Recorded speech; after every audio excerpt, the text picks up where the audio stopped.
Good, how are you? Did Olivia tell you that I messaged her after the last board meeting when she spoke so eloquently? I found her on Facebook sentiments. I'm like, of the United States of America, and to the republic for which it stands, one nation, under God, indivisible, with liberty and justice for all. Roll call, please. Mr. Bowe? Mrs. Boyle? yes. Mr. Farinella? Mr. Giannakis? Here.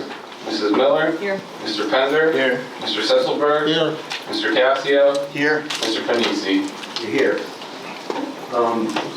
Big crowd tonight. I guess once we move in here, that's good. Glad to see everyone here. If all of you plan on talk, I'm probably going to have to stick to the 4-minute rule. And that's in policy, okay? 3 minutes. 3 minutes, excuse me. Yeah, I already jumped it up. In accordance with the Sunshine Law, adequate notice of this meeting was posted in all school buildings, the administration building, borough clerk's office, police headquarters, public library, and four newspapers and tapped into on January 6, 2022. Please be advised, there is no smoking on school grounds inside or outside at any time. Please silence all electronic devices, and pursuant to District Policy 0167, each statement made by a participant shall be limited to 3 minutes duration, and no participant may speak more than once on the same topic. Thank you. Okay, any agenda additions or deletions? I think Sharon has them. Yes, I'd just like to make a motion that under the athletic director assistant principal job description, under 18, I'd like to add the word may, service building administrator in the absence of the principal. So moved. Second. Discussion? All in favor? Aye. Aye. All opposed? Any opposed? All right, so that was to add it, and then we'll vote on it, okay? Very good. Any other additions or deletions? Any comments from the public on proposed resolutions for tonight on the agenda? Agenda items only? Seeing none, can I have a motion to approve prior board minutes? So moved. Second. Discussion? Roll call? Mrs. Boyle? Yes. Mr. Farinella? Yes. Mr. Giannakis? Yes. Mrs. Miller? Yes. Mr. Pender? Yes. Mr. Sesselberg? Yes. Mr. Cassio? Yes. Mr. Panisi? Yes. Moving on, superintendent's report. Thank you, Mr. Panisi. Mrs. Colucci, could you join us at the podium, please?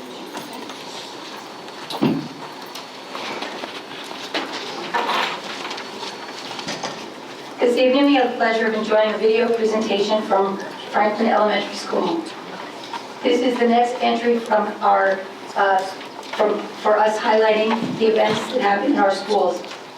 Mrs. Colucci, Franklin School Principal, will you please introduce the video?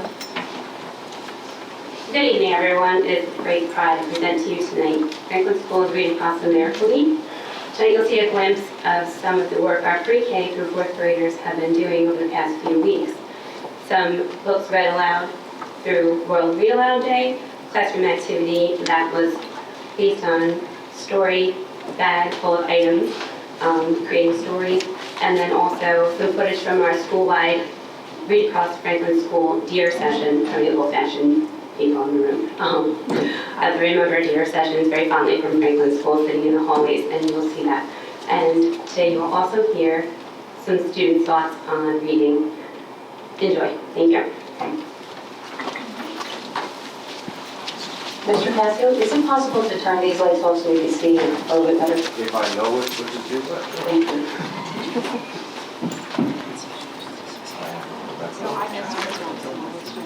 where's Lori?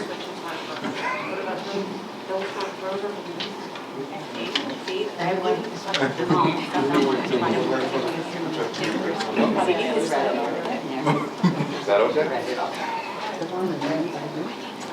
Perfect, exactly how I planned.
on the room doing her homework on a calculator when all of a sudden she saw a peach flower. But it wasn't any peach flower she had seen before. It was a Talking Dan's peach flower, and it said, I'm a talking... Once upon a time, there was a girl walking in the woods, but all of a sudden a green leaf fell off her head. Then she went home, but the leaf was still on her head because she didn't know. Next, she went outside and the wind blew the leaf off, and she was like, wow.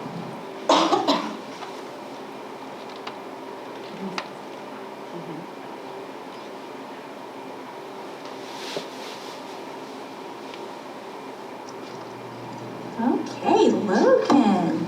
So why do you think reading is important? To be smart.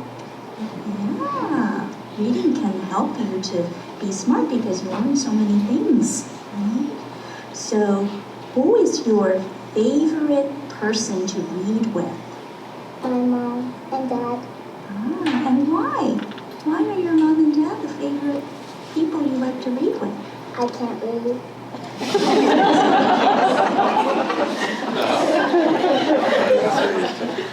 Very nice, yeah. Do you like cats? Yeah. I have 2 at home. Oh, okay. So when is your favorite time to read? At bedtime. At bedtime. Okay. Do you read with somebody at bedtime? I read with mommy and daddy. You read with mommy and daddy. And sometimes I read to my little sister. Nice. I'm sure she really likes that. I think reading is important because when you read, you can see stuff, like imagine what is in the book, and it doesn't have a lot of pictures, and it makes you smarter. Like if you read a real book, you will know everything that you didn't know. So why do you think reading is important? I think it is important because you can learn new words and it can inspire you to do more things. Like this book, Dogman, I really like the illustrator Dave Pilkey because he inspired me to create my own comic, Captain Speed. Wow, that's great. You're going to be a writer, right? Yes. That's great.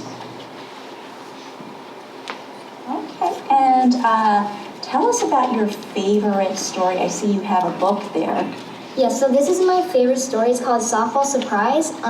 It's my favorite story because I can also make a connection to it because I also play softball. And I like how in this story she really wants to be on this one team, but she ends up on a different team and she doesn't like that.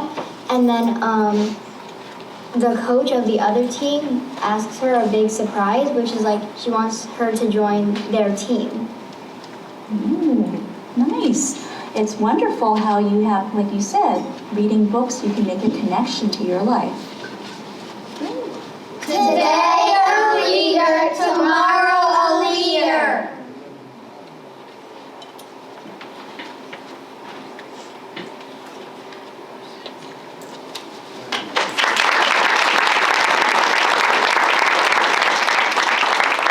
Thank you, Mrs. Bellucci, and all of Franklin's teachers and students. I'm sorry, I was here. I just wanted to let the public know that our LEA plan has been updated and it's on our website. The biggest change that's in our LEA plan is any of the changes that are a result of becoming a mask optional district that includes the drop-in instruction. The other thing that I wanted to let the public know that as of today, we have 5 cases of COVID positive in the district and 5 quarantine at the moment in the district. Also a reminder to our 11th grade students that our NJ GPA testing continues until the end of the week.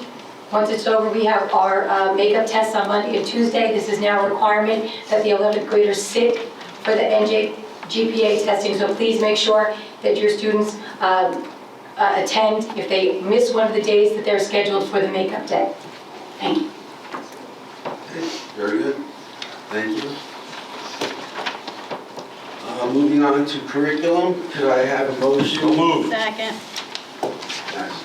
Wait till I finish. Oh, 1 through 5. 1 through 5. Okay. We got a motion and we got a second, even though we're premature. Any discussion? Roll call, please. Mrs. Boyle? Yes. Mr. Barinellis? Yes. Mr. Giannakis? Yes. Mrs. Miller? Yes.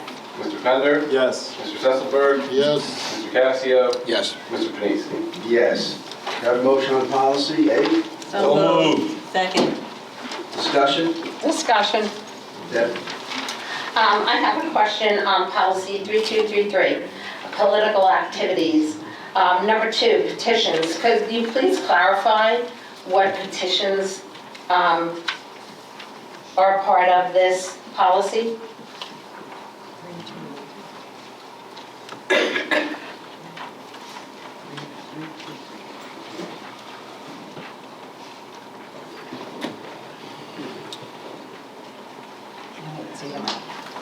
Looking for the policy.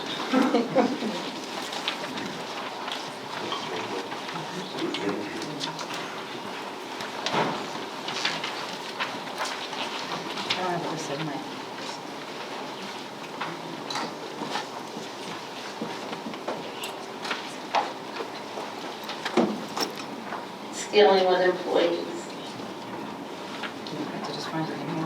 Yeah.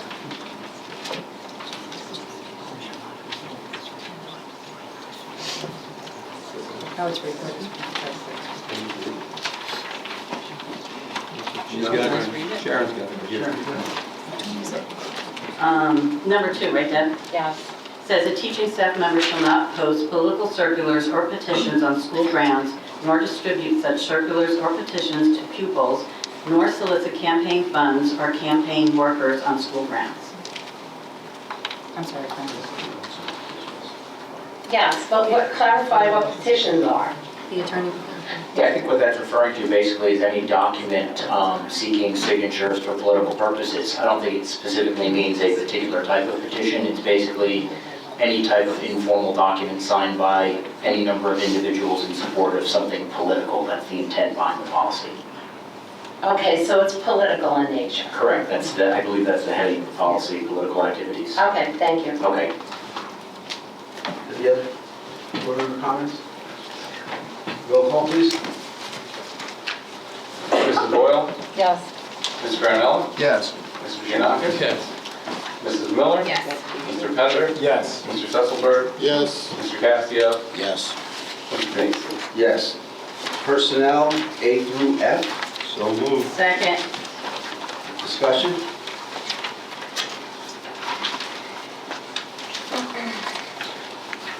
Seeing none, roll call, please. Mrs. Boyle? Yes. Mr. Barinellis? Yes. Mr. Giannakis? Yes, abstaining on my daughter. There's twice, she's on 35 and 40. Mrs. Miller? Yes. Mr. Pender? Yes. Mr. Sesselberg? Yes. Mr. Casio? Mr. Casio? Sure. Yes, abstain on 12D52. Mr. Panisi? Yes. I think we agreed that we would check to make sure that if any board member voted yes, just because we grouped them, that we would make them abstain, afterwards. Yep. Just in case anybody worries about missing one. Because I know there's a lot There's listed. quite a few, yes. We'll mark the minutes. Okay. As needed. Okay, finance, 1 through 14. So moved. Second. Discussion.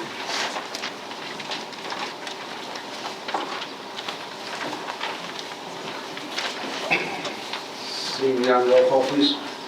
Mrs. Boyle? Yes, abstain on page 18, number 17. Mr. Barinelli? Yes. Mr. Giannakis? Yes. Mrs. Miller? Yes. Mr. Pender? Yes, abstain on number 5 bills. Mr. Sesselberg? Yes. Mr. Casio? Yes. Mr. Panisi? Yes. Nothing for Bills and Grounds. Public comments. First one is public comments on the safe return to school plan. There's no change. We're probably going to eliminate that portion. That was in the beginning of this pandemic a few years ago. So we'll probably not see it again unless it's forgotten if they're on there. But last and the second one, public comments on any item, and just please, when you come up, state your name and where you live, your address, and that I will have Mr. Alex, keep the time on it and give you a 1 minute. Good evening, my name is Simone O'Leary, 108 Hill Hollow Road. I have a question regarding the Peace Committee. I noticed that there are several subcommittees, and looking on the website, I didn't see a lot of changes since March of 2021 on some of the initiatives, which also including recruiting, which we also talked about last year as to the efforts that the district was going to be making regarding diversifying their recruiting efforts. So I'm curious as to exactly what is going on with the Peace Committee. Are they still meeting? Are the goals and initiatives the same? And also about the recruiting initiatives. We do still meet. We meet every 4 to 5 weeks. We actually just talked about recruiting. Mr. Pender was actually in our meeting this particular time. We talked about recruiting efforts, and we did discuss how we could go about bringing in more members. So we've come up with a plan on bringing down our students to the lower classes, so bringing them down from the high school down to the middle school. So we would recruit some of our 8th graders into the 9th grade, so we could work up that way. We also talked about, and this came right from the committee members, having defined time removed from the classroom. So instead of meeting just the way that we meet now, that we would be pulling them from their duties during the day at least 3 to 4 times out of the year, where they could meet as committees. They find that would be more beneficial, so they could work on those initiatives and then bring them back to the district as a whole, instead of just doing it the way that we're doing. So we said that we would work on that for the coming school year. As far as the goals, we have been working still on the same goals, because we did reach some of the goals, but some of them are taking us a little bit longer. We're still working towards that. I can't say to you that we have as many people able to participate as have been in the past. So we are still working on that recruiting effort, but we certainly hasn't fallen to the wayside. In fact, we had the roundtable today for the Middlesex County Curriculum Committee, and we let them know exactly what we're doing. So our efforts are still there, and we're coming up with different ideas so that we can have as many students involved as possible. And again, going right to the Peace members who are very passionate about this, allowing them the opportunity to work beyond just the short meetings that we have, and now pulling them from the school day. Okay. So will the website be updated with the initiatives that has been completed, or if they've been changed or edited in any way? We've updated the website for anything that's been changed. If it hasn't been changed, it means that we're continuing to work on them. Anything that's been completed is noted as completed. If it's not noted as completed, it means we're still in the process of working on them. There are some things that we are working on. So for example, the 100 Collegian, that just got put into, that just started, I think it was, Mr. Pender, if you can help me out, 2 weeks ago? Yes. So that just happened for us, and we have a couple more dates planned. Yeah. So One this month, one next month. So as we'll update as soon as we can for those things, but there are some things that are still in the works for us. Okay, thank you. You're welcome. Thank you. When I mentioned recruiting, perhaps I wasn't specific enough. I was speaking about the recruiting efforts for teachers. And your efforts to focus more on diversity in your recruiting efforts. So this, in the next couple of months, we have our district administrators attending a number of college fairs in order to recruit diverse candidates to our district. We also are now a member of CJ Pride, so we're also recruiting that way. I'm sorry, I don't have in front of me all the number of different organizations that we've joined in order to make ourselves more open to candidates of, all race, breed, and color. So we are making an effort to recruit all candidates to the South Plainfield School District. But we actually do have, and if you want to give a call tomorrow, there's a list of all the places that we're going and all of the events that we're attending during the spring months. Okay, thank you. You're welcome. Okay, the 3-minute rule is kind of tough if there's a discussion back and forth. So what I ask is that everybody comes up to the podium, say your piece, ask your questions, and then the response will be at the end. Otherwise, it's going to be difficult. I don't want to cut somebody off when someone is answering, or if I'm answering you and I take 2 minutes and then tell you you're done. Okay, so please do that. Thank you.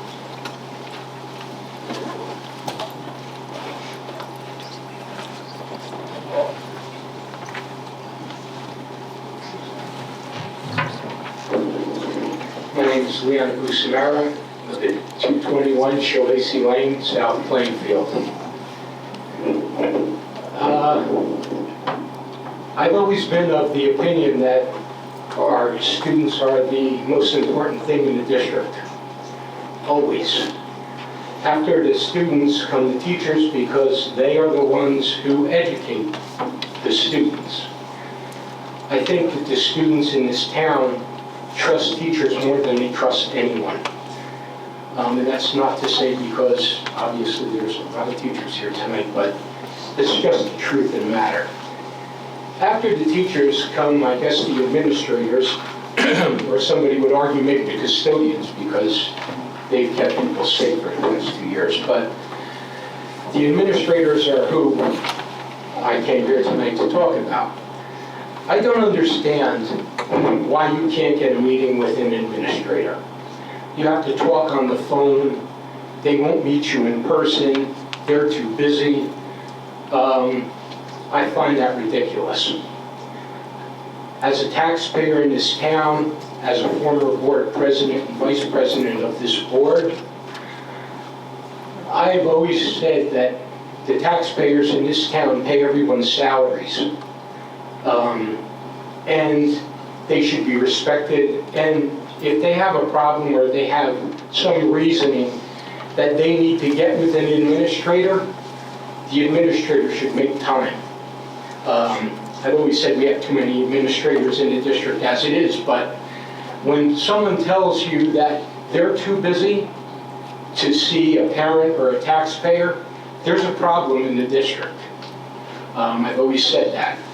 So my question is to Theo or Superintendent, why is it such that parents or taxpayers cannot have a face-to-face meeting with administrators? Yeah, Rick actually great, by the way. It's been a long time.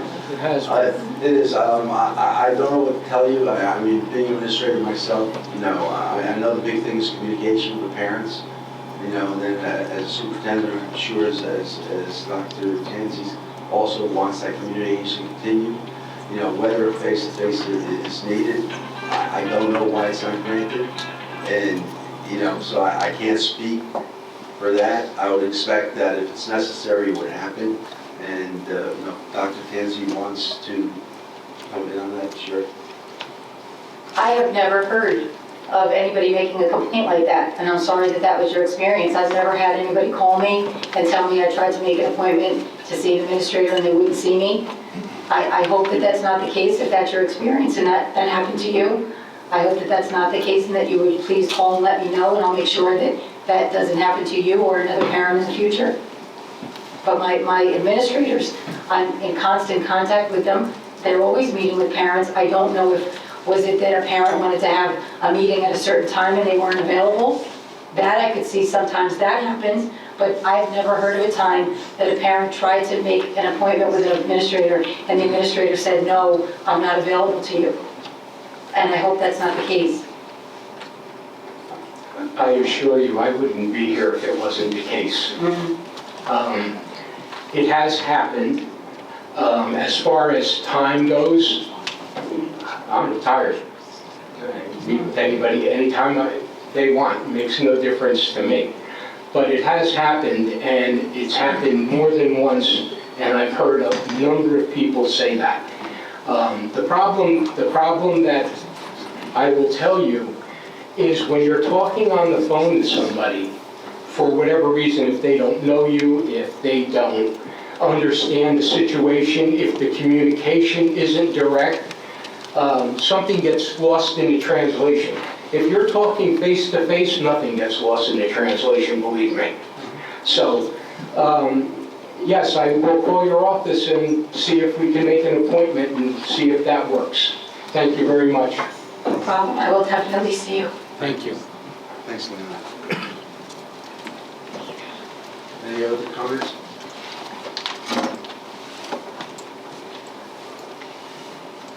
My name is Anthony Encinas. I live in Belmead. Turn it on. Anthony Encinas. I live in Belmead. I'm a teacher at the high school. Thank you, ladies and gentlemen of the board, for your attention and your continued support.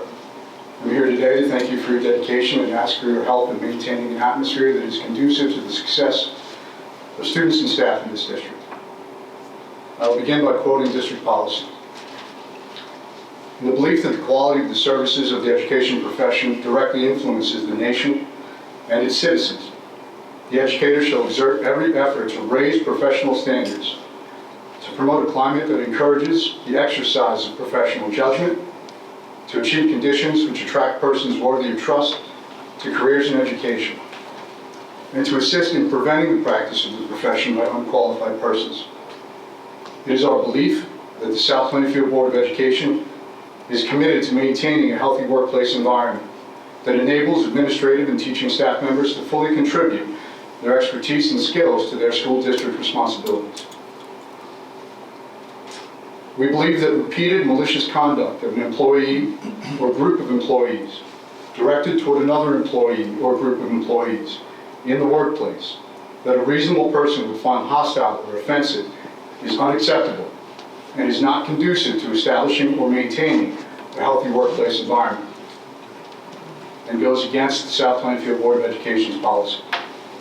This unacceptable conduct may include, but is not limited to, repeated infliction of verbal abuse, such as the use of derogatory remarks, insults, false or malicious statements, verbal or physical conduct that a reasonable person would find threatening, intimidating, or humiliating, with a gratuitous sabotage or undermining of a person's work performance. Unfortunately, recent history has made it necessary for me to come here to ask tonight, will the Board of Education ensure that there shall be no reprisals or retaliation against any person who reports conduct prohibited by this policy? Or wait till you're finished and we'll respond. Yes. Mr. Casey, I direct the question to you as the President of the Board. I was going to answer, and the attorney came in. He just wanted to make sure you had all the questions first before I answer, so I don't take away from your time. I do appreciate it.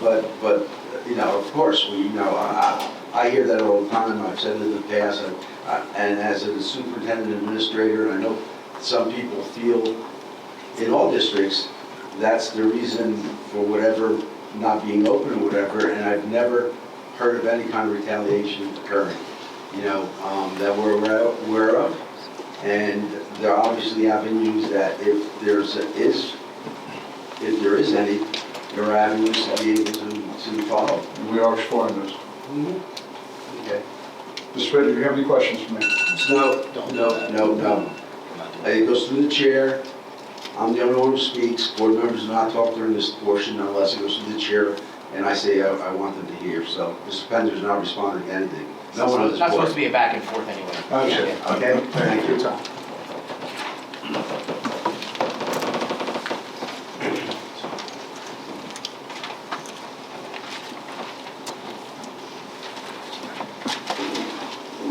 Good evening. My name is Alyssa Pecora. I live in Keyport. I'm a high school teacher. I've taught English here at the high school for the past 30 years. And I have some grave concerns about the climate that is emerging in this district. I won't speak in detail about the growing mountain of litigation from current and former employees that this district is facing, except to say that I see a pattern of retaliation against veteran administrators and teachers that has threatened their jobs in one way or another. I find it disturbing that this administration has chosen to target those whose work has been so beneficial to the children of our community for so long, decades in many cases.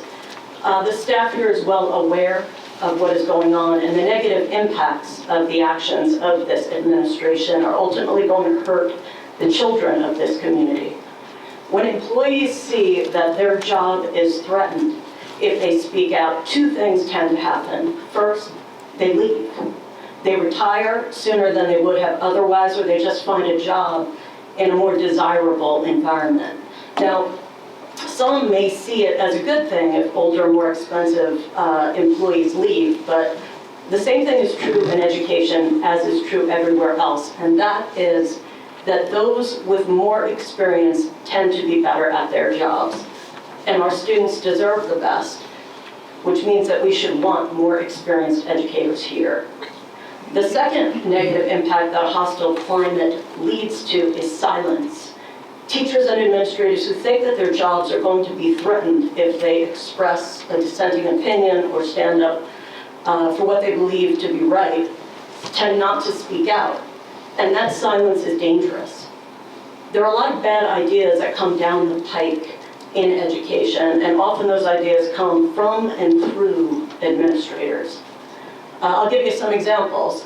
When I was in public high school in the 80s, somebody high up in education decided that teaching geography was a waste of time, and as a result of that, I pretty much can't find South Dakota on a map, even if you pay me. In recent years, a former administrator here tried to make English teachers drastically limit the amount of literature that we taught our students.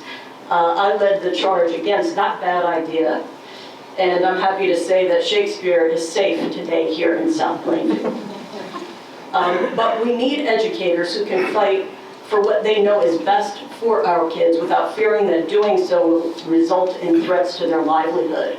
What I want is for the current hostile climate to change. I am in the twilight of my career, and I'll be gone in the blink of an eye. I want younger teachers to be free to express dissent if they're fighting for what is best for their students. Thank you for your attention. You're welcome. Thank you. This is not part of your time, it's part of my time. Just to piggyback, you know, I hear what you're saying, and that can be just said, but if there are specifics that are going on, there, like I said, there are avenues. I mean, if it, you know, we have a policy for it, you know, and there are avenues to talk to a principal, to talk to your administrator. I mean, and then talk to the superintendent. So there's there. I believe that we tried several weeks ago. We actually met, which is unorthodox.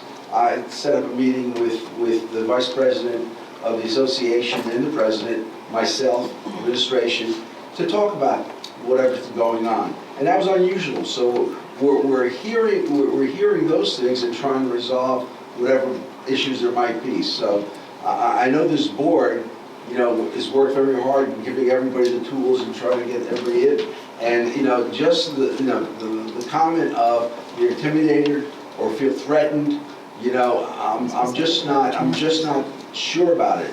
Unless you're talking about transfers or whatever, that was completely discussed.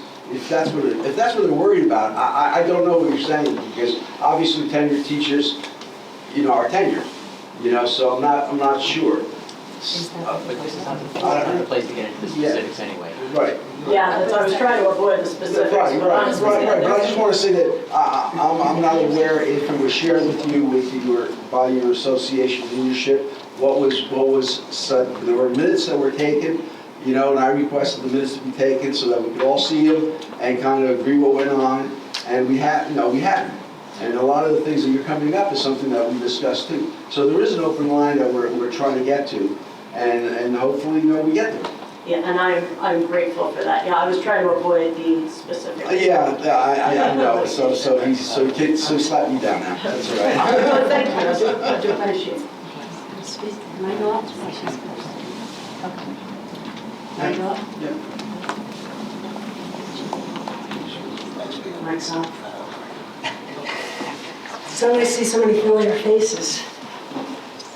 I'm Sally Gillis, 2054 Audubon Avenue, educator in South Plainfield for 32 years, recently retired. Good evening. I've taught here in South Plainfield School District for 32 years. Teaching was my passion for all those years. Those of you that know me know I gave my all to my students. It was an impeccable career. I was always respected by my students, parents, and colleagues. Let me tell you why I retired. It was not the students, not the parents, not the workload, not even the pandemic. This is why I had to retire. 2018, I was one of 30 teachers that were moved to different grades and/or buildings. I was one of 22 that were about 50 years old. Only 8 younger teachers were moved. When I asked why I was being moved, I was told by central administration it was because I was a highly effective teacher and was needed in a testing grade. I was proud of that comment. However, 8 months later, I was told by a workman's comp adjuster that I was simply reprimanded for inadequate work. I was screamed at. I was not allowed to speak at all to give my side. A close colleague of mine was told to stay away from me because I was toxic. A friend.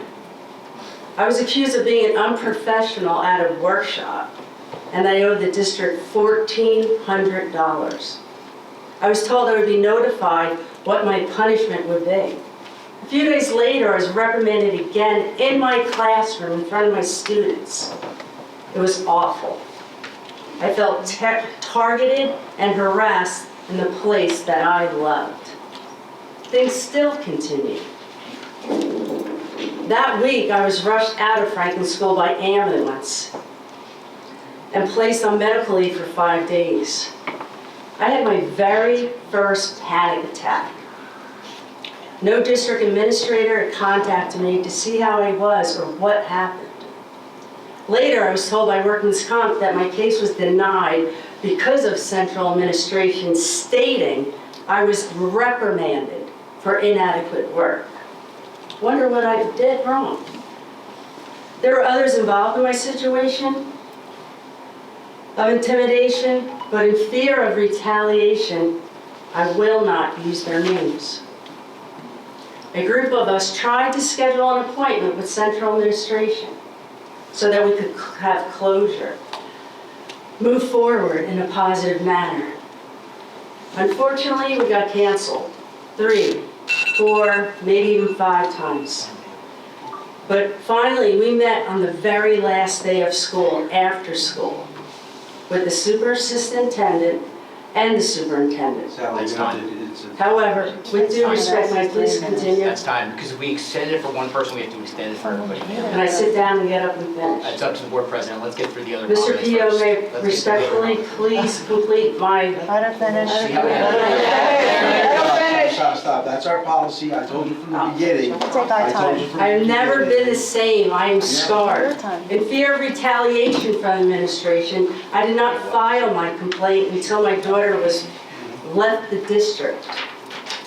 Did we have? On July 2020, I called the district affirmative action officer and asked, how do I file a complaint? Sally. And I was told Sally, that the affirmative action, I'll and let I you come did. back after to finish it, okay? Let me just stay with that, because it'll happen every time. So please keep All right, going. I'll keep on, I'll mark my spot. Okay. I respectfully ask to just finish, a couple more minutes. I understand, but I have to stay to that. And then You come said back you up. wanted detail, I haven't.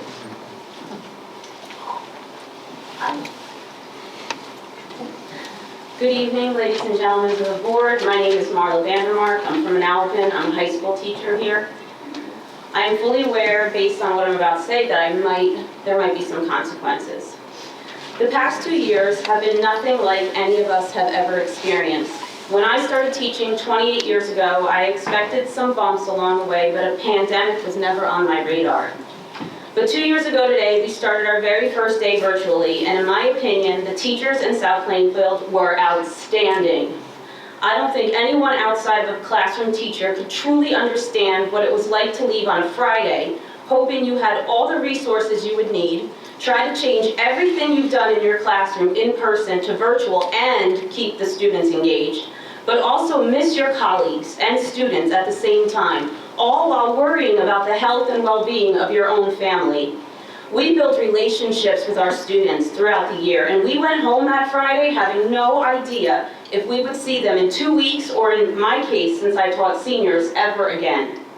And like many others, I was home with my own children who were also virtual and who were also missing their teachers and classmates, struggling with their new world. But watching how their school was poorly handling virtual learning was more evidence to me that we at South Plainfield were giving our students the best education that we could. The teachers here met the challenge and overcame all obstacles. Now we're on the other side of this, and we need to reflect on what happened and learn from it in order for us to create a culture where we can all be successful. 3 things that I want our administration to think about and reflect on are, here's the first one. Screaming at teachers through Zoom when your directives aren't clear is ineffective and isn't treating us as the professionals that we are. This happened multiple times during the pandemic, even when during the Zoom call, many staff members were trying to explain that we were following the directives we were given. Teachers were threatened with losing an increment on their pay scale for not following directives that weren't clear to begin with. As I reflect on this, an apology, or even if I wasn't clear by administration, would have been appropriate and would have strengthened our trust in our leaders. Here's the second one. Thinking we can't express ourselves freely and professionally without consequence is creating an unhealthy work environment. Working in fear of retaliation creates more division between administration and teachers, when in reality what we should be striving for is collaboration. Working together for the betterment of our district should be a common goal for all of us. And the last, personally and in my professional opinion, returning to the high school with so many changes, a schedule that was given to us with a lot of free time for the students and some lack of structure has been difficult. We knew September would be challenging, but I don't think any of us were prepared for how the year started. We went from structure in a building with a positive climate to being home to an unstructured environment when the students probably most needed structure. Many of us veteran teachers have tried to express our thoughts on the situations we've encountered, but feel we're not being heard. You have a very large veteran staff in this district. Please use us, ask us what we think, know it's coming from experience, and hear us. Things are improving, but the overall climate and morale is the worst I've ever seen. It's time. Okay. Thank you. You're welcome.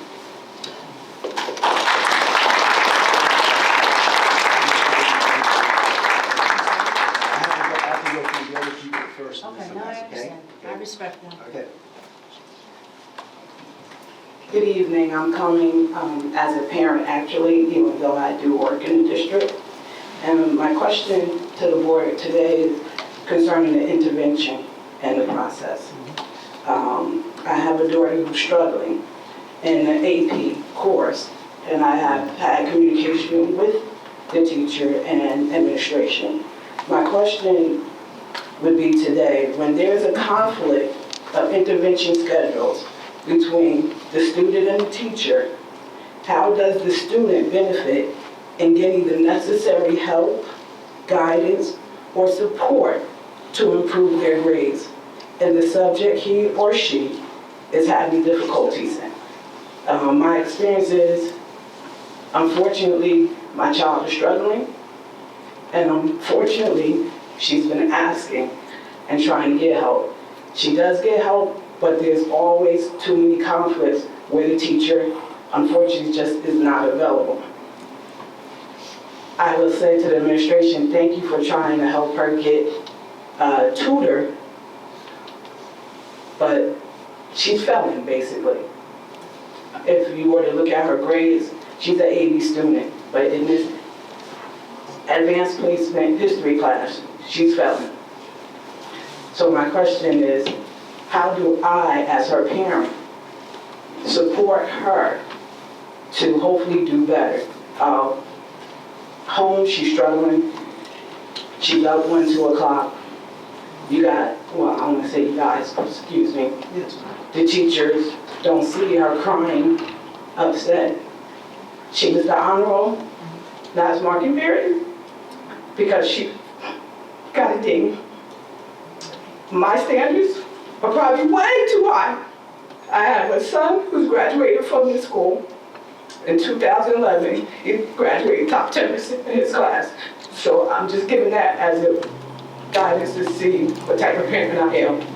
I don't want my daughter to fail. I know she has to do what she needs to do, but it's the third marking period. We have 2 weeks left. I don't know what to do.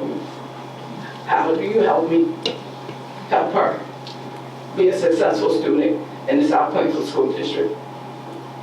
Okay, I don't know. I don't know what her schedule is. I do know that if there's an intervention period and it doesn't work into her schedule, there's the opportunity to switch the days, and there's an opportunity to switch the time that if it's conflicts with her lunch and the teacher's lunch. I know that the teachers are always willing to help. When they send an email, what time can I meet? My suggestion would be to go down to her guidance counselor tomorrow morning. The guidance counselor will work something out between the teacher and your daughter and find a time that they'll be able to work and figure out how they can get some extra support for her. Because we want to make sure that she's able to get the support that she needs. The intervention, they're able to maneuver. It falls within the same time period, but they can flip-flop the lunches, they can flip-flop the days. Well, that can be done. I'm not sure if your daughter's aware of that. Okay. Okay. I will talk to her, and just to add to that, Mrs. Riley and Mr. Fiera have been communicating with me, so I am happy with that. It's just that as me and my standards for my child to be successful, and having seen her do so poorly, but yet try so hard. And my back is against the wall because I don't know how to help her. I'm a crazy mom. I make up tests. Front to the back, back to the front. I'm sure some of the teachers who know me from my son can probably say, yeah, she's crazy. I thank you, and I just wanted to make sure that you were aware. Mr. Fiera and Mrs. Riley have been in communication with me, and I'm hoping that she will do much better by the time this 2 weeks go by. Thank you for your time.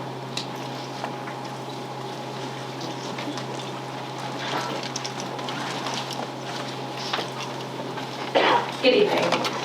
My name is Alyssa Eckhart. I live in East Brunswick, but I'm an association rep at Riley School, and I'm speaking on behalf of the basic skills team members that are here with me today.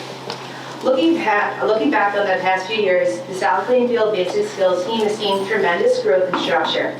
The resources that have been provided to us have allowed for the progression of our students in reading.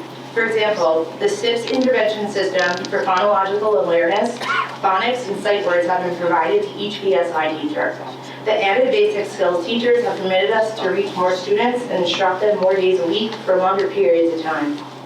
One of the major driving forces of this is the advocacy of our content area supervisors. They have supported this team and students tremendously in recent years. They know how crucial the need for reading and math intervention is, especially at the elementary level. They have been an instrumental part in creating the Title I summer program to help our at-risk students in English language arts and mathematics. Since most of us work with reading intervention, we have seen the introduction and continuous use of evidence-based programs to provide foundational reading instruction. Specifically, the Foundations Phonics program is now in kindergarten through 3rd grade. Prior to that, the district did not have a specific phonics program. We also have seen the implementation of the Readers Writers Workshop at the elementary level. Having a person with expertise in a subject area is crucial for the success of each department. As reading interventionists, we analyze Linkit data, NJSLA data, reading record data, DIPLS data, etc., in order to make a decision of how and what to instruct our students. So our question for you to ponder is, what is the data driving the decision to eliminate content area supervisors? Were other stakeholders consulted with the elimination of content area supervisors? And most importantly, how does this benefit our students? Thank you.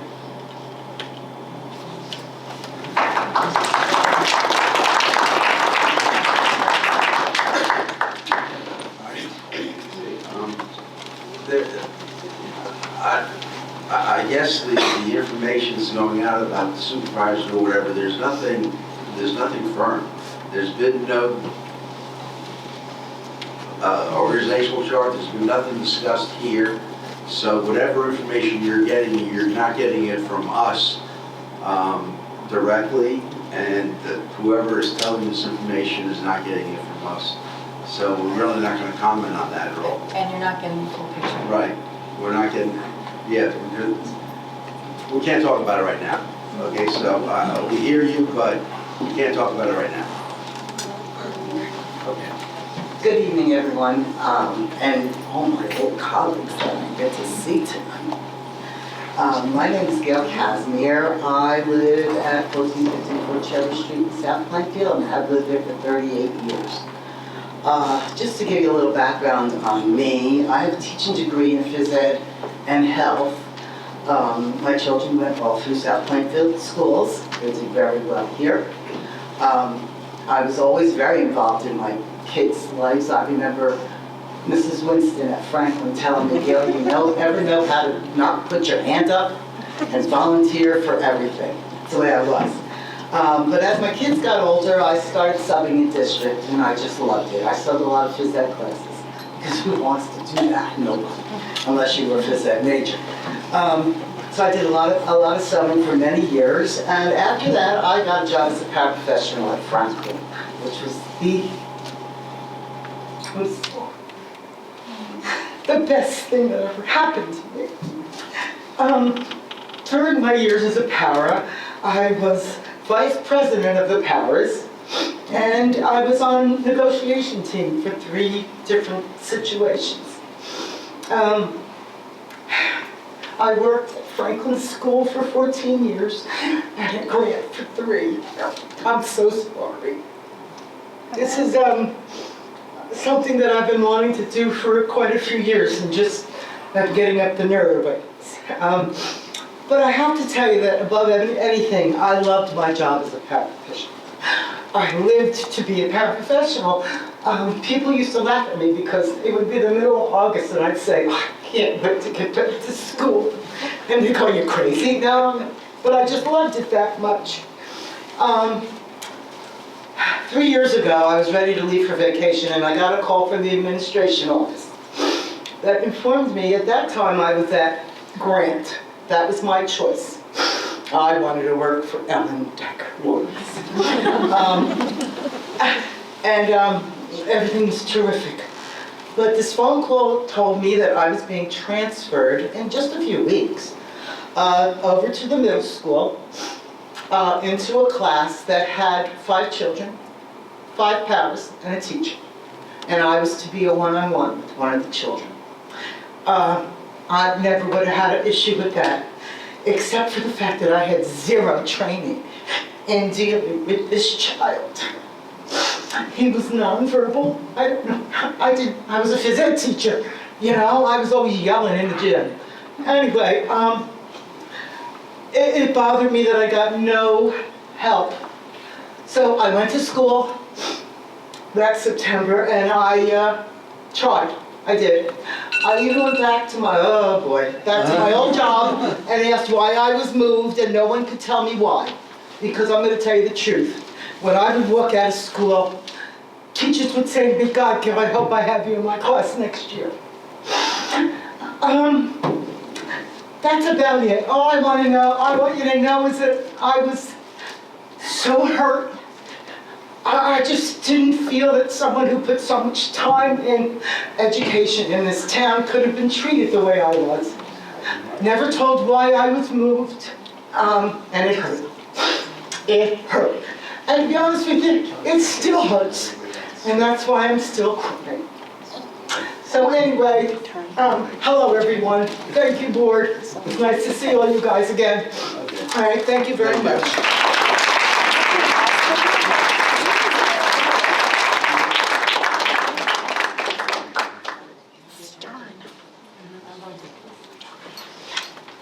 We didn't pause it when she was regaining. Any other questions before Sally? You want to come up?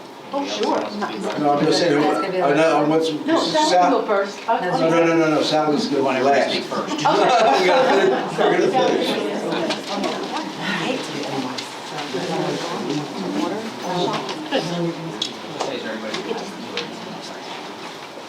Sandy Doyen, Vice President of the SPEA, and I'm a very proud first grade teacher in Kennedy School. Mr. Panisi said that we did have a meeting about 2 weeks ago, and I appreciate the fact that we did have a meeting, and I came forward, Carl and I came forward to say that we have a lot of unhappy teachers, and the morale is terrible, and people feel as though they aren't heard. They feel like something's going to happen to them if they speak up. And you kept saying to me, why? I wasn't lying. I'm telling you, and look at these people. Sandy. What? Well, no, wait, I got my 3 minutes. Oh, I'm sure, that's right. Hold on. Okay. You got me going, Sandy. Okay, go ahead. No, but the fact of the matter is, I don't think a lot of you know what we have been through. I know you guys have been through a lot, and I know being a superintendent has to be through, especially through a pandemic, had to be unbelievable, and still now. It's got to be a tough job. But I also know that we went through a time where, for about 3 months where we were heroes, we were wonderful, we saved Southland, we were wonderful. And then all of a sudden, we weren't. And nobody really knows what we had to go through. And I know in every different grade level had different problems. As an elementary school teacher, we had no way to teach reading. Do you understand? We have no reading books. We had no workbooks. We had a foundation science program, thank God. But as professionals, we pulled together, nobody knew what anybody else was doing, and we did it. We worked our butts off and we did it. We taught 5- and 6-year-old kids how to read with nothing but what we bought from teachers, paid teachers, or what we made ourselves. We killed ourselves. And to ever be put down or told that we're not doing what we're supposed to be doing, just absolutely shot an arrow through our hearts. And I don't know that's something that we just can't get over, I'm sorry. And Pio, I explained it to you, I talked to you, Dr. Lushak, about it, and we've had meetings with staff. We yelled at each other. Oh, we just yelled at each other. Yeah, but that happened before, it'll happen again, that's okay. But, the fact of the matter is, my concern is the staff. And my concern is, we have done what we have to do for the kids 100%. 100% and more. And everything we've done, we had to do on our own, with no supplies, no structure, no books, nothing else. And to have to hear the things that we've had to hear, knowing that we had to spend hours just to have the stuff to teach our kids, is beyond disgusting. And, my fellow teachers here, and paras and everybody else, they deserve better. And I know that the morale is bad, and I'm trying to do something about it, but these guys deserve better. And I just want to thank you guys for coming here and standing up.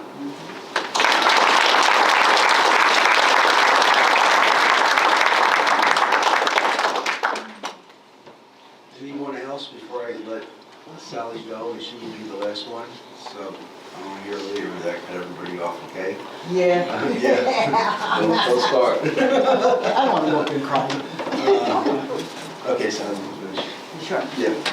That's it, you're it. Do I have to restate my name? Yes, just the right. Okay, Sally Gillis, 2054 Audubon Avenue. So on that day, July 20th, 2020, I called the district affirmative action officer and asked how to file a complaint. I was told to fill out an affirmative action form, and I did. Told it would take 2 weeks, took 2 months.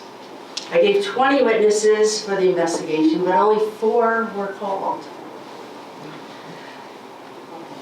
My complaint was denied by the affirmative action officer. So on September 25th, I filed an appeal. My appeal was denied, because I would have rather talked to the board in private instead of publicly, but I was denied. On October 8th, I had a meeting with the superintendent, I was bringing my Uniserv, but she refused to meet with me and with him. He told the superintendent that if he was not allowed in that meeting, that we would not meet and I would be assigned a union lawyer. And he did. I didn't even know they existed. February 2021, a formal complaint was filed against me by a supervisor stating that I created a hostile work environment. If anyone was working in a hostile work environment, it was me. During all this time, my mother's health was failing drastically. I told my union attorney I wanted to drop my complaint. I waved the white flag, I can't do this anymore. I was her caregiver, and she was failing. But he advised me not to unless the complaint against me was dropped. But my request was refused. I had to move forward. I had to meet with a professional investigator to defend myself. Thank God my complaint was found in my favor because it really did not exist. In closing, because of all I was put through and felt no one had my back, I felt this was the only going to keep continuing. And I honestly couldn't take it anymore. I couldn't change this environment, so I had to remove myself from this hostile environment and leave the job that I loved for 32 years. I don't understand why I was singled out, targeted, and treated with hostility. Not any current administrator or board member has even acknowledged me on my retirement after 32 years in this district. Not an email, not a text, not a phone call, nothing. I had to resend my email because I wasn't sure that it was received by administration that I retired. Crickets.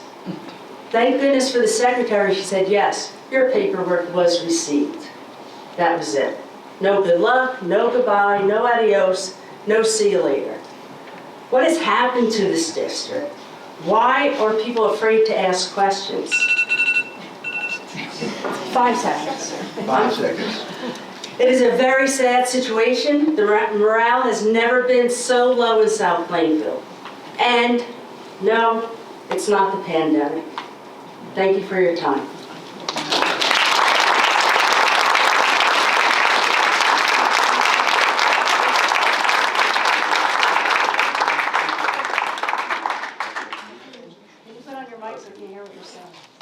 Attorney, no, I don't know, unless it's your attorney. No, I'm only kidding, Sally. Okay, he was just telling me, if I could close that procedure-wise. Instead of me just closing it, I'm just gonna ask the board for a motion to close the public portion. So moved. Second. All in favor? All opposed? Okay, public portion is finished.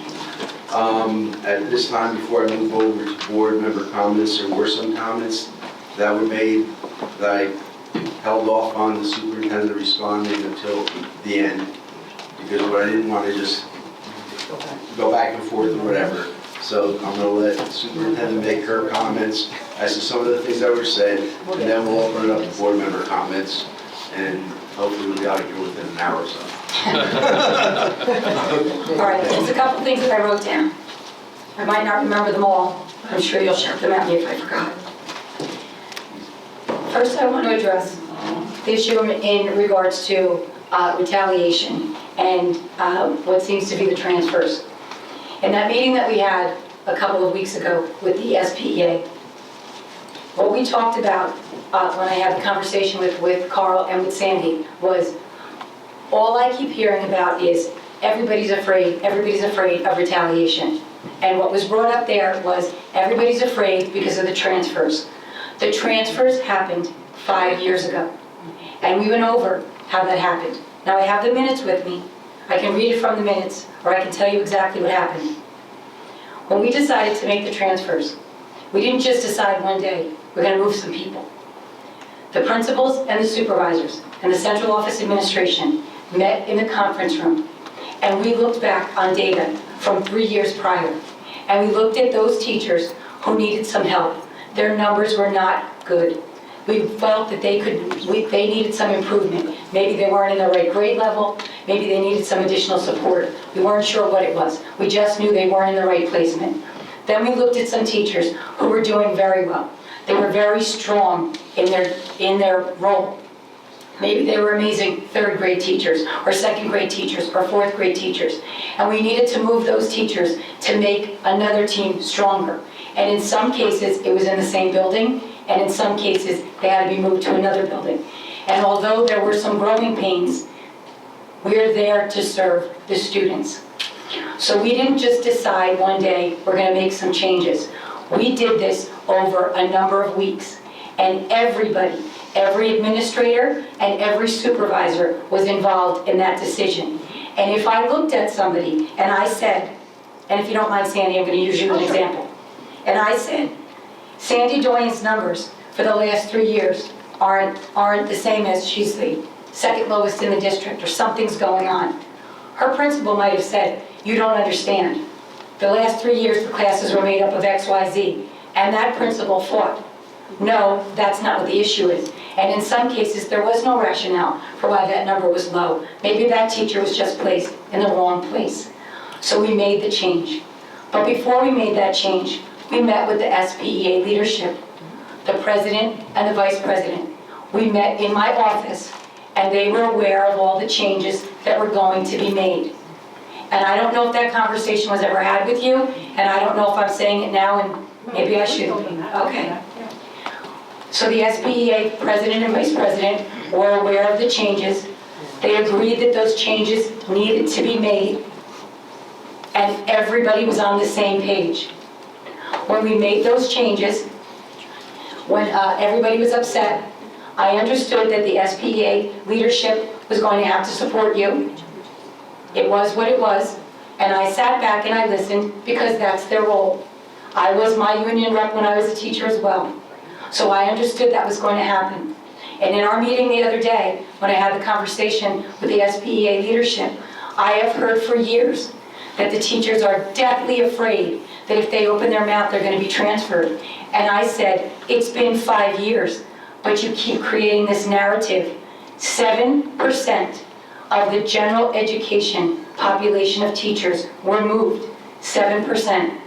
I went back and visited every teacher that was moved out of their building, not moved within grade level in their building, that were moved out of the building. And none of those teachers wanted to be moved back to where they came from. 2 years later, every single teacher we moved, the students' numbers had improved. They were the right moves for the students. So I'm sorry if the teachers didn't want to move at the time. They moved. It was right for the students. And I'm not sorry that those moves were made. So it's 5 years later, there haven't been any transfers. Regardless of what you think, the only transfers that have been made have been transfers that are because of programmatic nature. So if you have a program that no longer exists, if it's a special education program, if we're eliminating something and another program starting and we need to make a change, that change is going to happen. So if you think it's retaliation, it's not retaliation. It's because it's what the children need. So I know as teachers, you tend to think the classroom is yours and the building is yours, and I work for Franklin and I work for Riley and I work for the middle school. You do not. You work for the district. So it is not retaliation. It's what happens when you work for a school district. So for you to continuously say that you're in fear of retaliation, absolutely none of you in this district, in the length of time that I've been here, have ever experienced any retaliation for ever speaking up whatsoever. That has not happened. No, that has not happened. If there has been anything like that, you have avenues that you can take. You can file grievances. You can file affirmative action. You can take other action if you would like. I've received tons of grievances. Most of them at the end of last year. I was peppered with grievances over everything that happened. None of them had to do with the meeting that you talk about. Absolutely nothing has to do with that meeting. Now you're upset about the way that you were spoken to in that meeting. That's another thing that I've heard about. I want you to understand where I stood that day. And maybe you will want to hear it. And by the way, you weren't speaking to me or trying to tell me something on that meeting. That meeting is a one-way meeting. I can't hear you. So that didn't happen. I'm talking to you. I can't hear you. I asked on that meeting for my administrators to come onto that meeting, and all of you that were in that meeting saw that. I asked the administrators to tell me, and I went across there one by one, did you give a directive different than the directive that I had given? And each one of them said to me, no, Dr. Leshak, I gave the same directive that you gave, that the teachers were supposed to be available to give live instruction after lunch. That's what they said. You were there and you heard them. Maybe you're saying now that's not what they told you. I can tell you, I have the records that show that's what was happening in September, October, and November. It was happening also in the start of December. I have schedules and I have agendas that say the directive was clear. Not in all buildings. There's one building that it was not clear, but in 6 other buildings, it was clear. And I have the paperwork that shows that it was. So what I'm telling you is, when they're standing in front of me, my administration, and I'm asking them a question, and they're answering me, how would you expect me to think anything was different? By the way, before I got on that meeting, I also reached out to your SPEA officers, your president and your vice president. And what they said to me was, we're shocked. How could that happen? Everybody knew what they were supposed to do. At the moment, you didn't talk to me. I never said that to you, Dr. Leshak. Diana Jaffe No, I don't want those. said to me, Diana Jaffe said to me, she didn't know what was happening. She thought everybody knew what they were supposed to do. After you all dropped off the meeting, I did have the SBA leadership on with me, and we talked about what happened. At no time during that meeting was I told that the directive was not clear. I was given different reasons for why people weren't on. Not that the directive wasn't clear, the different reasons. Then in that other meeting that we had, because I want this all to be transparent. I don't want anybody to leave here and not understand what happened. In the other meeting that we had just 2 weeks ago, the biggest thing that they brought to my attention, or brought to our attention, was communication. The first thing was the membership was upset that they weren't informed about the mask optional, and Mr. Panisi explained that that was a board decision, and that decision was made the night of the board meeting, and the moment that they came out, it was made public. The second thing they talked about was that the teachers sometimes were upset that parents seemed to know things before the teachers, and I explained to them, it isn't set up that way. Our system is set that you receive the emails at least 1 hour prior to the parents. That also is available on emails, on a report, so I can see that as well. The other thing that they talked about was morale. They talked about the morale. I want you to know that I did reach out, not to the prior superintendent before me, because in all honesty, and I didn't mention this to you, Sandy, when I first came here, there was some sort of a relationship that was not good between the prior superintendent, the board, between the SPEA and her and you. I didn't know what it was. So I skipped that one. I just had dinner with her, everything was fine. But before that, when I got here, it was not that way. That was from you and her. Whatever that was, and I don't care. Right, so whatever that was. So I went to the last two. I reached out to Mr. Gianella and Dr. Jenko. I wanted to find out what their take was on. And their response was, and I said this to Mr. Panisi and Mr. Cassio at the time, feel free to reach out to me. That was the cry of the association every time that they met, that the morale was low. And then I said to Sandy, I want you to understand that your members, we recognize that you are suffering. We understand that you're suffering because we're all suffering, just like the kids are suffering. So then I gave a list, and I won't give it tonight, but I gave a list of how many times my administration could have disciplined your membership, the teachers, for infractions to the contract. And they didn't do it because you're under so much stress. In some cases, it was over 20 times since the beginning of the year. Then I also pulled out at least 15 pages of times that our teachers were late coming to school within the last 2 weeks, and said, our administration is also trying to be lenient and understanding that things are happening in your homes and things are going on. Because you're coming to us and saying, we're suffering, things are going on in my house. Can you look the other way? Can you give us a few extra minutes? Is there any way you can? And we've been doing that, but you're not noticing that. And then I wanted you to know this. We have received more parent complaints in the buildings and at central office this year about teachers than we have every other year. I'm going to tell you, most of them are not warranted, but everybody's just frustrated.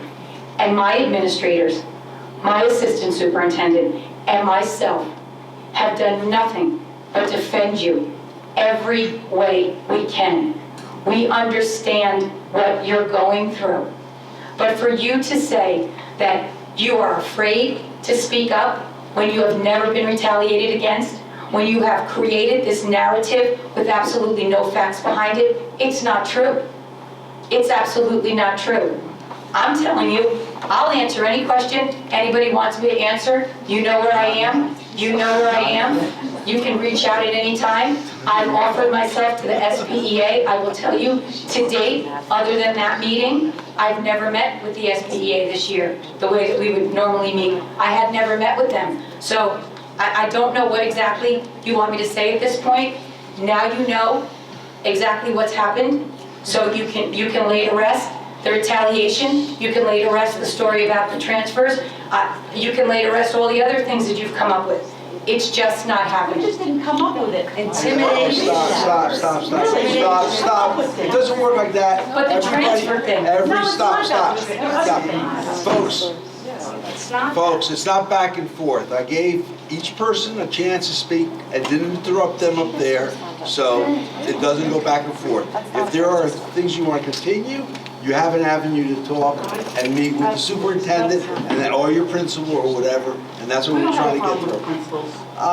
There's no problem with the principal. Stop, Sandy. I'm telling you, I'm not. I'm just saying that the line of communication is open. We try to open it. So I'll leave it all for this to them. I will allow when the meeting is over and the board leaves and the cameras are off, I'll stay for any teacher that wants to stay. I'll stay here all night for you if you'd like to have a conversation. I'll answer any question you like when everybody else leaves this room.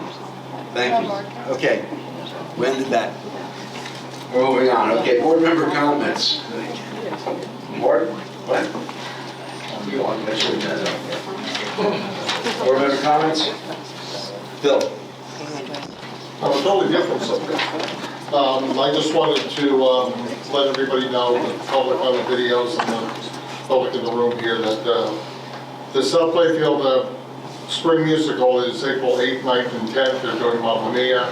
From what I hear, the kids have really bought into the participation in this. Not only the contributions for the show, they're doing their own promotion, they're doing their own videos.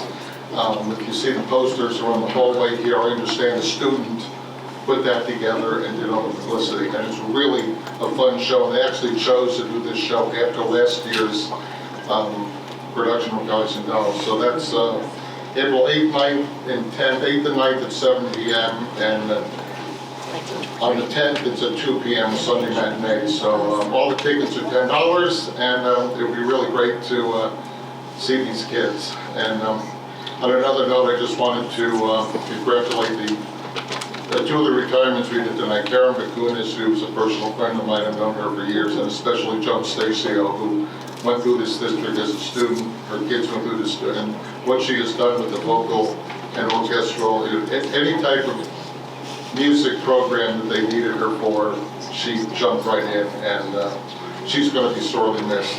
So I just wanted to wish both of them good.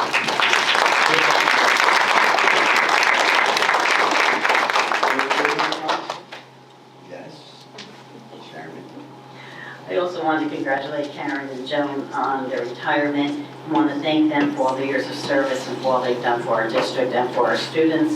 I hope they have an enjoyable, healthy retirement. They both deserve it. Thank you to Mrs. Colucci and all the Franklin School students. It was a great video on reading and becoming leaders. So congratulations to them. And I just want to wish everyone a happy St. Patrick's Day.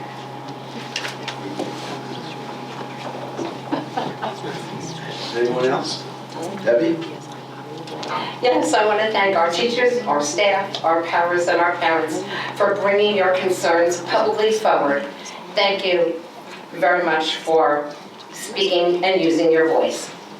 Also, thank you to the Environmental Club advisor, Kathleen Benton, and students for attending the Cultural Arts Windows of Understanding, and Ryan Hutchison at Sports World for allowing the pictures to be hung in his window for a month. Also, best wishes to Karen Bakunis on your retirement, and Joan Stacio, who has been over the years such a professional in the music program and drama plays.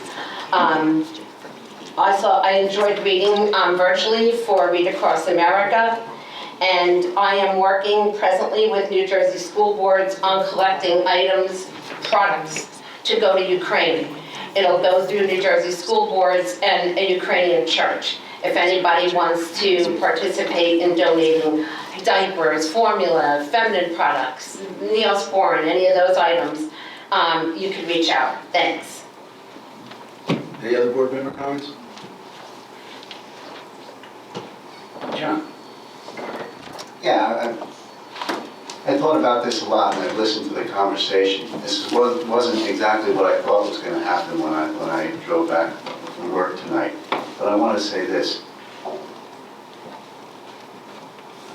I've sat in every chair except the superintendent's chair in my career. And I now take calls of the complaints of the type that I'm hearing from folks throughout the state.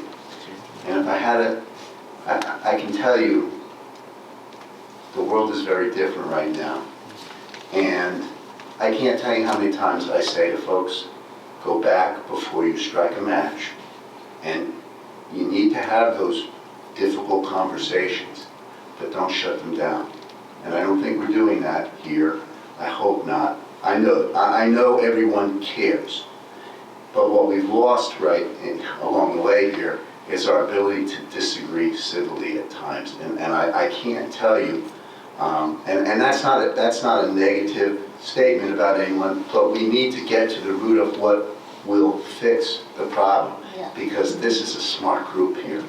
And I've lived in South Plainfield since 1973. I got a great start in the world because I went to the schools here. My kids are ripping the roof off of their schools because they went through the South Plainfield schools. There's talent here, and there's a lot of thoughtful, caring people here.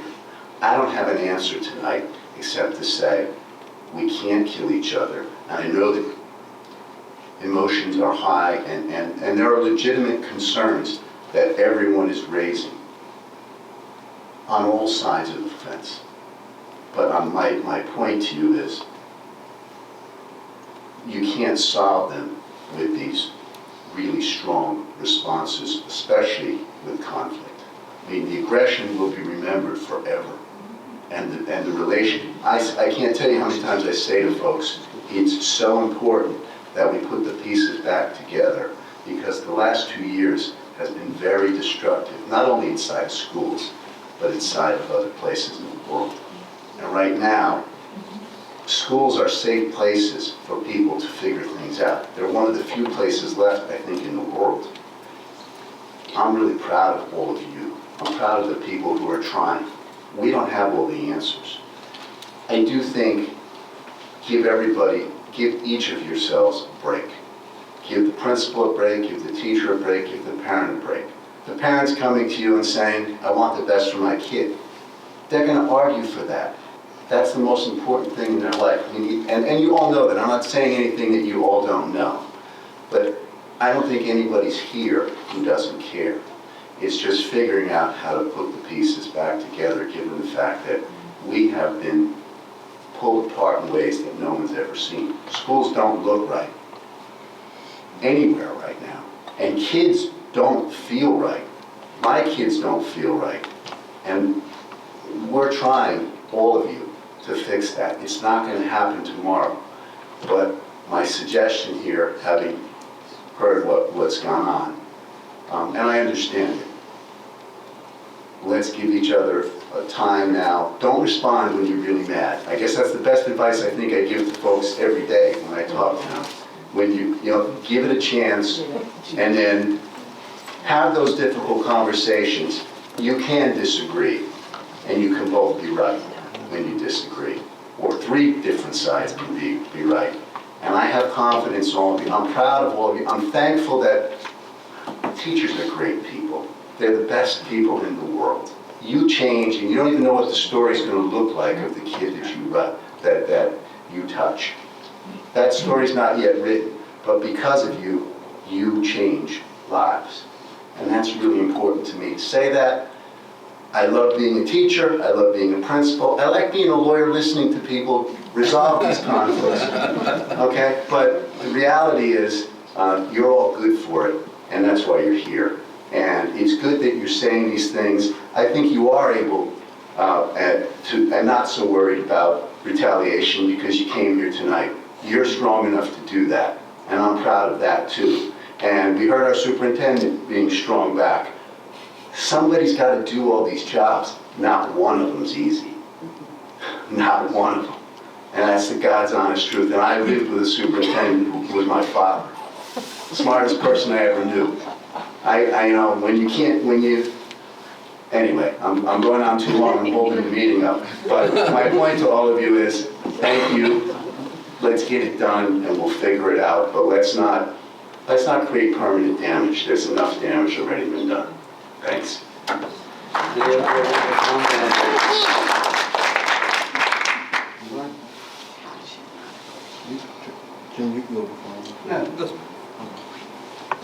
I just wanted to chime in to echo what John was saying. The uniqueness about me being on this board is I'm still a student, and I'm able to interact with my college teachers on an everyday basis. And I can wholeheartedly say that you all, the work that you all do led me to this spot. It led me to where I am today, because many of you know that I wasn't the best student. In fact, I think I was a pain in the behind as a student. But after this pandemic and over the course of where our lives were 2 years ago, I said, this isn't an experience I want to have as a student. This isn't where we should be. And it's been crazy. Every day when I go to school, I say, oh my goodness, another day online, or another day like this, another day with masks, another day where it's craziness and something that we have not been accustomed to. And it's just a different time that we're living in. But I just want to echo that. Thank you, teachers, parents, administrators, families, friends. We will not be successful without you, without any one of us. And it's just the work that you guys do that are vital to changing lives. And at the end of the day, I don't want to put words in your mouths, but I think it comes down to who are we making an impact for? Who are we talking to one-on-one or in a classroom? Who is it that we're working with? Because at the end of the day, the work that teachers are doing and administrators are doing is, to me, almost actually identically vital to the works that doctors are doing, because they're saving lives. They're making that one impact, that generational impact, that one student who might have ran around the class doing all kinds of crazy things will grow up and become a teacher. And wherever they are, it's because of you. Thank you.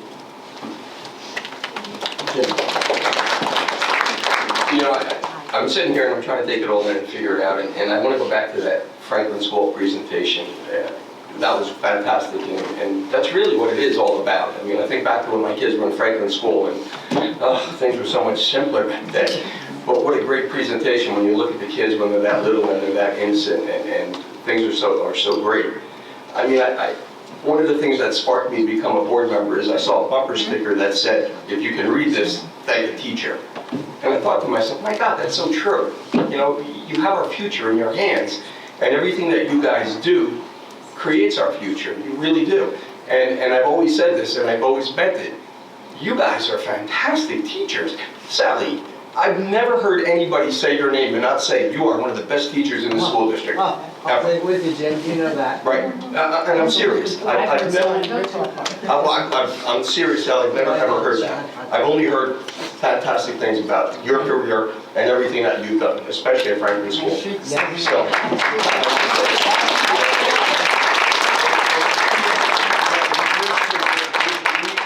A parent or even anybody is just not typical of what's in this school district. Because this school district is more than just a school district, it's a community. It's an extended family, and that's how it's always been. Full disclosure, when my wife wanted to move here 36 years ago, I fought her. I didn't want to. But, yeah, happy wife, happy life, so here we are. And 36 years later, you can't get me to move out of here. And this is a fantastic community that I've grown to love so much. And this school district is just so great, and it's because of you guys. It really is. It's the teachers, it's the staff, and I've gone through it with 3 kids, and 3 for general, well, 1 came a little bit later, I'm trying. I'm trying. Leave me alone, I get a little emotional. So, and one of them came along a little later, so we had a whole different set, but I gotta tell you, you guys do a fantastic job. So if anybody's berating you or taking you down, I'm sorry about that, and I think it's just probably the passion that everybody has. I mean, John said it best, and I really kind of was thinking of how to say it, and that's 1-800-JOHN Farinella, if anybody needs that. But John really said it the best, and I just want to echo what he said. And guys, you do a fantastic job every day, so thank you for all that you guys do. And thank you guys up here for all you guys do. To the administration, to the superintendent, to the board, everybody's doing the best job that they can possibly do, because I've never seen this school district as good as it is. I don't know about the morale, I can't talk about that, I don't know. But I can tell you, when I drive around this district, when I look around this district, when I look at the scores, it's really in a great spot. And it's thanks to everybody here. So thank you, everybody.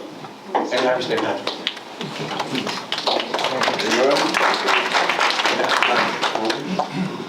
Yeah, I sit back here tonight and people are looking at me, I'm not saying a word because we're not supposed to say anything. President runs the meeting. But now it's my time. I have a unique perspective of being on this board. My wife's a school teacher. I have a child in the school district. I had another child who graduated from the school district. So I see all avenues of what goes on here, and I appreciate what everybody does. I see it, and it's not easy. This pandemic and before the pandemic, it just, everything that's going on in the world, it's hard to make everything work. And if we can agree to disagree, and Sandy, we had that meeting 2 weeks ago, and I was scared, I gotta be honest, because you too. But but we took it all in, and we aired some differences and got everything our cards on the table, and hopefully we can move forward with this and make everything work for it, because it is about the children, but it's also about all of us too. I mean, us up here, the board members are not getting paid. All right, we volunteer our time. We want to make this work. We want to help everybody. We want to help you with your careers and get the children educated and spend taxpayer money wisely. I mean, we've got a lot of things going on that Sandy talked about this with the influx of students in these developments coming in and creating classroom space and trying to find money and not have to build a school. And there's a lot of moving parts here, and hopefully moving forward we can all work together and try to remedy the situation and this disconnect that we have. So I just hope that tonight is the starting point of some greater things. That's all I have to say. Anyone else? Oh, good. I'll just finish. Congratulations, Karen and Joan, for retirement. I hope you have something planned, otherwise you wind up like me sitting on a board. But seriously, congratulations. I hope they've been here a long time, and do appreciate everything you did. Shannon and your class, that was a really great video. And last week we had a couple students here, and they were commenting on how everything was going so well. So it's not the board members here who do it, it's you guys who do it. And I've been in all your positions. I've been from teacher, athletic director, team leader, whatever they wanted to put me. So I get it all. But I'm real happy that I saw a crowd tonight, to be honest with you, because you get everything firsthand here. You're going to get it firsthand. And you know as well as I do, if you get it somewhere else, it changes. It changes by the time it gets to you. So, participating, letting us see the people that we hear about or whatever, the good things is nice to see. So I appreciate you coming, and I hope you continue to come. And I think it was a good meeting. I do. And hopefully, those of you who would like to stick around and talk to Dr. Leshak, please do. You're on. Please do. Don't forget to try the veal. But I won't be here. But I want to thank you again. And can I have a motion for adjournment? So moved. Second. All in favor? Meeting adjourned. Thank you.